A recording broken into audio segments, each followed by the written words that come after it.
السلام عليكم ورحمة الله وبركاته. من جديد مع معاذ اللي كيدير البرنامج ديال الزواج في تيك توك. اليوم غادي نسمعوا شي اصوات اللي هي جميله جدا. نجي نسمعوا الشيخ ديالو اللي قراه وكيفاش انه معاذ حتى ولا عنده ذاك الصوت الجميل، وكيفاش انه تم تدريسه القرآن بطريقة جميلة. اجي نسمعوا من الشيخ ماذا يقول. اسمع.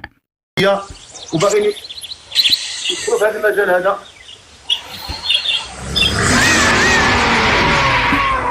شكرا اش جي اس. وان هاد السبع ولدوك تيتصيفطوا للشيخ، انا راه صيفطوا ليا ولكن بغيت الشيخ وانا ما بغيتش اليوم، ما بغيت والو. انا اي هديه غتفرحوني بها فرحوا لي الشيخ وابن الشيخ. غتسمعوا ان شاء الله القارئ سيدي حمزه من اجود القراء في المغرب، الابن ديال الشيخ ما شاء الله. وان شاء الله غادي نعيش واحد الليله عظيمه وليله ربانيه. فالكلمه لك سيدي الشيخ ديالنا سعيد مسلم، حتى الناس يتعرفوا اكثر، والناس اللي باغيين يعني نذكروا لنا شويه بهذا الشهر الفضيل يعني الفضل القران، وكذلك الناس اللي بغاو يقبلوا على القران، والناس اللي باغيين يتعرفوا عليك اكثر حتى ان شاء الله يتعرفوا على الدروس اللي كتعطي في هذا المجال ان شاء الله باذن الله. يعني معاذ درس القرآن عن هذا الشيخ تبارك الله اللهم بارك اللي ما شاء الله، يعني اللي غادي نسمعوا شي أصوات اللي هي جميلة جدا. أجي نسمعوا اليوم نشوفوا ماذا يقول على معاذ في الصغر ديالو، لأن من الصغر هو كيعرفه وكان كيقريه. أجي نسمعوا نشوفوا شنو كيقول. بسم الله الرحمن الرحيم، الحمد لله رب العالمين، والصلاة والسلام على سيدنا محمد وعلى آله وصحبه أجمعين.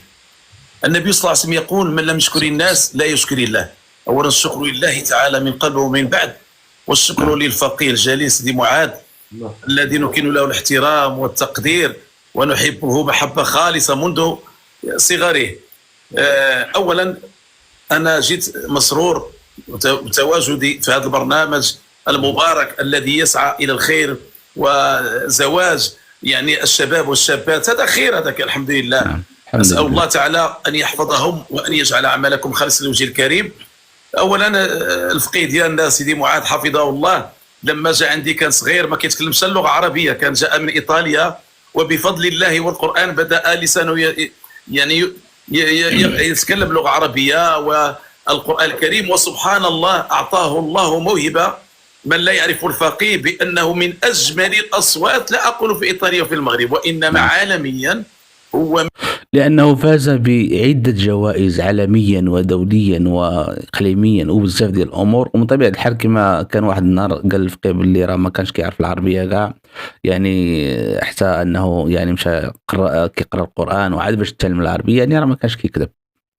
من أجمل وأفضل الأصوات، أنا أقولها درست عدة منذ 25 سنة وأنا أدرس القرآن، و50 سنة وأنا مع القرآن، ولكن بدأت أدرس 25 سنة ربع قرن. الله يبارك. وأنا مع القرآن تخرج على يدي ثلة من القراء والقارئات داخل المغرب وخارج المغرب الحمد لله بفضل الله تعالى. أسأل الله القبول. لكن سي معاذ كيبقى متميز عندي بصوته الرنان الشجي الندي يعني ومنذ صغره، وسبحان الله عنده موهبة يعني ومحب للقرآن. كنت أخذ معي إلى المساجد وإلى المجلس العلمي وأجلس معه يعني يعني ولدي ابني كحمزة والله العظيم، وأجلس معه في المقهى ونجلس معه يعني في أي شيء. يعني ابني كنجلس معاه، وسبحان الله متواضع منذ صغره، وسبحان الله مشرف المغرب. هو أولا نتكلم على سي الفقيه ديالنا، شرف المغرب في عدة دول وحاز على مراتب الأولى. أول مرتبة أخذها المركز الأول في القناة الثانية بالمغرب، المسابقة ديال مواهب التجويد التي تنظمها القناة الثانية. ومن ذلك الوقت الحمد لله لا هو ولا الأب ديالو جزاه الله خيرا، الرجل الطيب المبارك الذي إذا رأيته تذكر الله. الأب ديالو إذا رأيته تذكر الله، إذا رأوا ذكر الله. حتى الوالدة والإخوان ديالو كلهم من العائلة المحافظة ومن أهل القرآن ومن أهل الذكر، فاللهم بارك فيه يا رب يا كريم. ومعكم الآن الشيخ سعيد مسلم. هو دابا هذا الشيء كامل اللي قال الشيخ جميل، بغض النظر على يعني برنامج اللي كيدير الفقيه ديال الزواج واللي كدا وطلع هادي بغا تزوج هذا كدا، يعني ما نشوفوش ديما غير السلبي، اجي نشوفوا الايجابي كما كيقول الشيخ. أستاذ مادتي التجويد والمقامات الصوتية بالدار البيضاء بالمغرب، يعني أدرس هذه المادة علم التجويد وعلم القراءات وتحفيظ أبنائنا وبناتنا الشباب القرآن الكريم. وهذه منذ 25 سنة الحمد لله بفضل الله تعالى وكرمه أجد راحة في نفسي وفي قلبي وفي روحي لما كنكون يعني مع أهل القرآن ومع الطلبة والطالبات. فالحمد لله بفضل الله تعالى إن رأيتم القراء المغاربة حصلوا وحصدوا المراكز الأولى فأنا أقول لهم من هذا المنبر لا بد أن تعرفوا كيف وصلوا إلى هذه الدرجات العليا. من أين؟ هذا لا يأتي من فراغ، وإنما من اجتهاد ومثابرة واستمرار وتواصل مع القرآن الكريم. وبفضل الله تعالى أنا لا أريد أن أقولها رياء، ولكن والله العظيم أقولها من باب المحبة ومن باب تشجيع يعني أهل القرآن أن يعلموا الناس القرآن. خيركم من تعلم القرآن وعلمه، لأن القرآن والله العظيم لن تجد سعادة. أهل الله هم أهل القرآن وخاصته، ولا فرحا ولا راحة بال ولا اطمئنان إلا في كتاب الله. الإنسان يصل إلى ما وصل من الترف ومن الغنى ومن السفريات، ولكن لا يجد اطمئنان القلب إلا بقراءة القرآن. ألا بذكر الله تطمئن القلوب. بد الإنسان أن يبدأ يومه بقراءة القرآن وبأذكار الصباح والمساء، والله يجد سعادة وراحة في نفسه وفي صدره، انشراح صدره إلا بالقرآن الكريم، لأن القرآن الكريم مبارك، كتاب أنزلناه إليك مبارك لتدبروا آياته. القرآن فيه البركة، يجعل الله لك البركة في الوقت، ويجعل الله لك البركة في الأولاد وفي الزوجة وفي البيت. حتى إذا قرأت القرآن في البيت وعندك أولاد الله عز وجل يجعل لك البركة في البيت. البيت الذي يقرأ في القرآن خاصة سورة البقرة لا يدخله الشيطان 3 ليال، وكذلك البيت الذي يقرأ فيه القرآن يكثر خيره ويقل شره وتدخله الملائكة، يعني تسكنه الملائكة وتطرد منه الشياطين، ويذكره الله دائما عند الملائكة في ملأ خير من هذا. إذا أنا أشجع الناس على القرآن خاصة في هذا الشهر المبارك. والحمد لله مهما وصل إليه الفقيه ديال الناس لمعاذ والمحبة ديال الناس ليه إلا بالقرآن الكريم. وأنا أرى وجهه في ما شاء الله نور على نور القرآن. والله معاذ أيت عين الفقيه الجليل أرى فيه نور القرآن سبحانه منذ صغره ولا زال الآن. القرآن الكريم ملي كنقول نور يتجلى على صاحبه، لا يعرف إلا الناس الذين مثلا إذا مشيت في الطريق فالناس يعني يحسون ويستشعرون أن هذا الإنسان عنده سر من أسرار الله، فهذا السر هو القرآن الكريم. والقرآن الكريم شفاء. فأنا أقول لكل من هو مريض في هذه الساعة، مرض ظاهري أو باطني أو عضوي أو روحي، أقول له خذ قنينة من الماء أو كأس من الماء واقرأ عليه أقسم بالله 7 مرات سورة الفاتحة، وتقرأ الفاتحة الأولى وتنفت تعمل هكذا، والمرة الثانية والثالثة 7 مرات. هكذا كان الصحابة رضوان الله عليهم. والله العظيم إذا كانت بيقين فاعلم أن الله سيشفيك.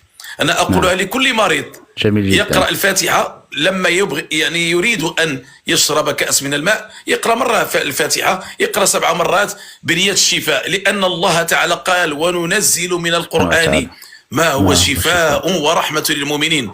القرآن فيه يعني راه ماشي ضروري انك تمشي عند الرقي باش انه يدير لك الرقيه ويدير لك يرقي لك الماء، ولا يعني تقدر انت براسك انك ترقي راسك بيديك. يعني كما قال الشيخ تشد قريعه ديال الماء وتقرا فيها سوره الفاتحه 7 مرات بنيه يعني بالاخلاص وبنيه الشفاء وسميتو، وتوكل على الله والله غادي يجيب الشفاء. يعني ما سهله، ماشي شي حاجه اللي هي صعيبه. فيه شفاء وكذلك فيه الهدايه. الله عز وجل اذا طلبت الهدايه لابنائك فالقرآن بفضل القرآن يعني كرم القرآن الله عز وجل يعطيك الهداية ويعطيك الكرم ويعطيك النور ويعطيك يا ربي الراحة واطمئنان القلب. سبحان الله. أخيرا قبل أن نختم أنا أقول لكل مسلم ومسلمة أن يجتهد في هذه العشر الأواخر اللي هي هذه الأيام المباركة التي فيها ليلة من أعظم ليالي السنة، ليلة القدر التي قدر العلماء ب 84 سنة. يعني الإنسان يتصدق فيها ويقوم الليل ويصوم ويجتهد في الذكر ويعتكف يعني مع نفسه مع أولاده، يعني يجتهد حتى يحصل وينال إن شاء الله ثواب هذه العشر الأواخر. والكلام كالدواء، إن أقللت منه نفع وإن أكثرت منه صدع. ربما صدعتكم. لا بالعكس، بالعكس شر كلام من ذهب. وبالعكس هذا الشهر الفضيل يعني شهر القرآن، الناس ما حوجها أن تسمع مثل هذا الكلام هذا حتى الناس تشجع. يعني هذه هي المنافسة اللي ولو سمحت سيدي المتنافسون. سيدي الفقيه لو سمحت، لأنني كنت كنسمع البث ديالك السيدة اللي هي الله يجازيك بخير وبارك الله فيك، الجواب اللي جاوبتيها جواب مقنع شافي كافي. يعني بغيت غير نوصل واحد الرسالة إذا كان ممكن. سيدي تفضل. أنا أقول لها كما قال السيد الفقيه حفظه الله، أنها وإن الله تعالى يقول في كتابه العزيز بعد أعوذ بالله من الشيطان الرجيم: وإن جاهداك على أن تشرك بما ليس لك به علم فلا تطعهما. يعني ما تطيعهمش في الشرك، ولكن اش قال لنا: وصاحبهما في الدنيا معروفة، كما قال السيد الفقيه. مهما وصل من أي يعني كيفما كان الأمر، يعني نكرك أو سبك أو شتمك أو لا يعترف بك، فأنت كما قال الفقيه نحتسب الأمر لله. كي تسمى الوالد ديالك والأم ديالك خصنا نطيعوهم. راه سيدنا الرسول صلى الله عليه وسلم الأب ديالو والأم ديالو ماتوا على غير ملة الإسلام، وكذلك أبو طالب عمه الذي رباه وحضنه ووقف معه، راه ملي بغى يموت في الاحتضار قال لي: قل غير شهد، قل أشهد أن لا إله إلا الله وأن محمد رسول الله وأشفع لك بيوم القيامة، يعني أضمن لك الجنة. فلما أراد أن يقولها دخل صناديد قريش فقال له: أتموت على ملة محمد وتترك ملة آبائك وأجدادك؟ الله ما بغاش. الله تعالى أنزلت السورة أو الآية بواسطة الروح الأمين جبريل: إنك لا تهدي من أحببت ولكن الله يهدي من يشاء. أنا أقول لهذه البنت هذه اللي في الإمارات: اطلبوا الله تعالى يجعل لها من كل هم فرجا ومن كل ضيق مخرجا، والصبري واللي كيصبر غيدخل الجنة بغير حساب. إنما يفصل لنا شيخنا الجليل فعلا في هذا الباب ديال الوالدين خصوصا. كاين هذا المشكل وهذا يعني هذا المشكل ديال الوالدين تجاه الابناء. بزاف ديال الابناء واقع لهم اشكال مع الاباء ديالهم والامهات ديالهم. يقول حنا ما بقاش عندنا الاب ديالنا، ما كنعتبروش. كاين اللي كيقول مات يعني في قلبي او مات في هذا. فواش هذه يعني واش هذه حلول يعني الانسان يتعامل بها تجاه والديه؟ لا حاشا ولله. الوالدين يكونوا غالطين في حقك. والله تعالى كيقول: وقضى ربك ألا تعبدوا إلا إياه وبالوالدين إحسان. الله تعالى يعني شرك الاسم ديال الوالدين مع وقضى ربك ألا تعبدوا إلا إياه وبالوالدين إحسان، تكريما وتعظيما للوالدين. نعم صح. إما يبلغن عندك الكبر أحدهما أو كلاهما فلا تقل لهما أف. هذه كلمة هي أقل شيء. فلا تقل لهما أف ولا تنهرهما وقل لهما قولا كريما واخفض لهما جناح الذل. ما معنى واخفض لهم جناح؟ بحال داك الطيور كيدير وليداتو كيدير لهم جناح يحضنهم. واخفض لهما جناح الذل من الرحمة وقل ربي ارحمهما كما ربياني صغيرا. لابد الانسان مهما وصل الا الشرك، حتى الشرك واخا يكونوا مشركين يشركون بالله شركا اكبر او اصغر فلا تطيعهما، خليهم واطلب لهم الهدايه. ولكن كيبقى والديك، الام حملت بك 9 أشهر وكذلك الاب تعب من اجلك وسهر الليالي، ويعني حتى كبرت وصرت كذا وكذا. في الاخير لا نصبر، لان الصبر راه كاين واحد الباب في الجنه سميتو باب الصبر. وباب الصبر ماشي سهل نصبروا، راه خصنا الصبر، والصبر كتدخل الجنه بغير حساب. ما تدوز لا في المحشر ولا في الصراط ولا كذا. الله سبحانه وتعالى انما يوفى الصابرون اجرا بغير حساب ولا عقاب ولا عتاب. الله سبحانه وتعالى نصبر الحمد لله وندير اللي في جهدي وندعي معاهم حتى لا ماتوا صدقه جاريه او علم ينتفع او ولد صالحين يدعو له. ندعي معاهم، الله تعالى كيسجل لهم ذاك الدعوات وذاك الحسنات، نصدق عليهم والدعوات وهذا، ونطلب الله سبحانه وتعالى وربي كيوصل لهم داك الشيء عندما ماتين. هذا هو اللي الله يحفظكم يا شيخنا. دابا الان جاوني الطلبات كثيره بغاو يسمعوا سيدي حمزه. يا سيدي حمزه بغاو يسمعوا الابن ديال الشيخ سعيد مسلم، ولكن بقاو دائما في الصوره معنا بجوج واضحين لانهم دابا غادي نجيو نسمعوا للشيخ، ماشي الشيخ، نسمعوا الولد الشيخ اللي قرا معاذ اللي داير برنامج ديال الزواج في التيك توك. اجي نسمعوا الصوت، الاصوات الجميله من طبيعه الحال. راه عرفتي باش يجيك باش يعطيك الله داك الصوت الجميل، راه نعمه.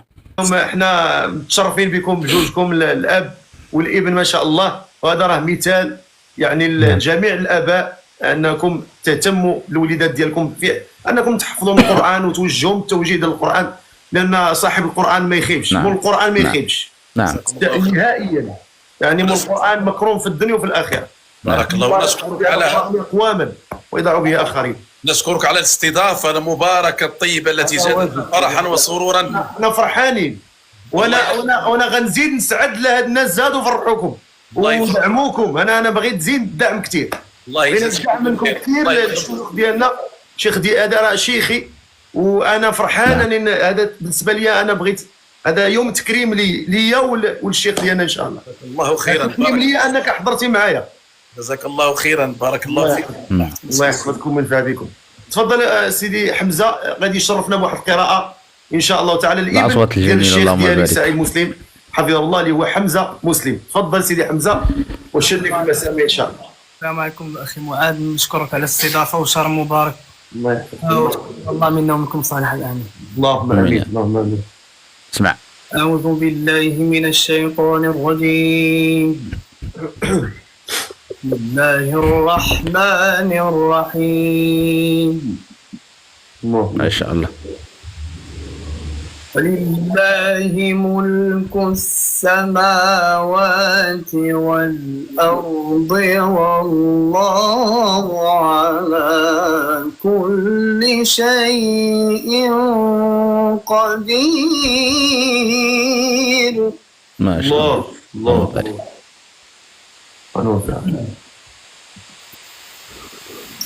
إن في خلق السماوات والأرض واختلاف الليل والنهار لآيات.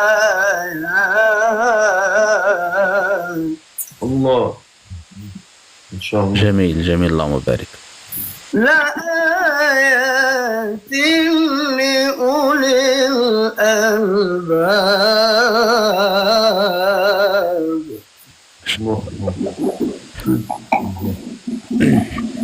الذين يذكرون الله قياما وقعودا وعلى جنوبهم. ما شاء الله ما شاء الله، اللهم بارك. ويتفكرون في خلق السماوات والأرض ربنا ما خلقت هذا باطلا سبحانك. الله اللهم بارك. الله. سبحانك فقنا عذاب النار. اللهم انزلنا.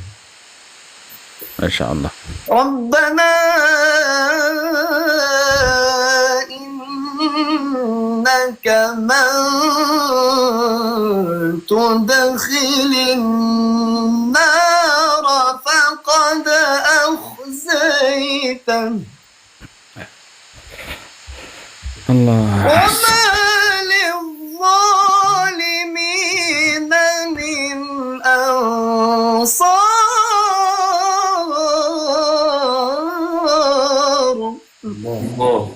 الله ربنا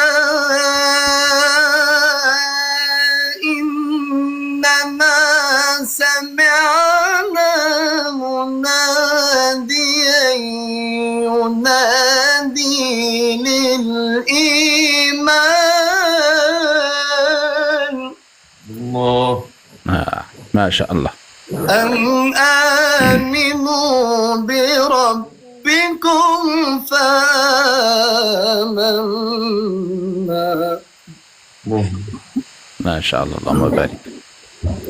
ربنا فاغفر لنا ذنوبنا وكفر عنا سيئاتنا. اللهم بارك. ما شاء الله. وكفر عنا سيئاتنا وتوفنا مع الأبرار. والله ما شاء الله. ما شاء الله. الله أكبر. ما شاء الله. ما شاء الله. ربنا وآتنا ما وعدتنا على رسلك ولا تخزنا يوم القيامة الله إنك لا تخلف الميعاد. اللهم بارك. صدق الله العظيم. ما شاء الله. ما شاء الله. حفظك الله ورعاك سيدي حمزة. ما شاء الله، قراءة ما شاء طيبة الله، اللهم مباركة. بارك. وغادي نفتحوا واحد شنو بان لكم في التلاوة الجميلة الرائعة التي تثلج القلب والقلوب؟ صراحة أداء جميل رائع، يعني بدون تعليق. قوس بحكم ان شاء الله باذن الله. الان احنا قايمين واحد المسابقه قرانيه. الان احنا في الاسبوع الثالث ان شاء الله باذن الله. خدينا 2 قراء الاسابيع الماضيه، وان شاء الله باذن الله غيكون معنا الشيخ ديالنا الى تشرف معنا، يكون معنا في اللجنه في النهائيه ان شاء الله. صراحة برنامج جميل جدا، وبالاخص هذه الحلقة ديال اللي غادي يطلعوا فيها شي حناجر ذهبية، الحنجرة الذهبية بمعنى الكلمة. باش كتلقى ما شاء الله شي وحدين يعني كيقراو ليك، يعني كتعيش في الخيال، يعني كتخرج من عالم الدنيا وكتدخل في عالم الآخرة بسبب دوك الأصوات الجميلة. يعني كيعيشوك القرآن وكتذوق حتى ديك الحلاوة ديال القرآن، لأن ماشي أي واحد كيقرأ القرآن راه كتلقى يعني متقنا له، ولكن ما شاء الله كاينين شي وحدين اللهم بارك. وهذا الشيء كان بطبيعة الحال غادي نكملوه في الحلقة الثانية اللي غادي نديرو ان شاء الله، لان هذا الجزء الاول، وبلا باش ما نطولش عليكم الفيديو بزاف. الحلقة الثانية وغادي نكملوا مع سي معاذ ومع القراء ديالو. واشنو بان لكم في هاد التلاوة الجميلة ديال ولد الشيخ اللي قرا معاذ؟ ما رايكم؟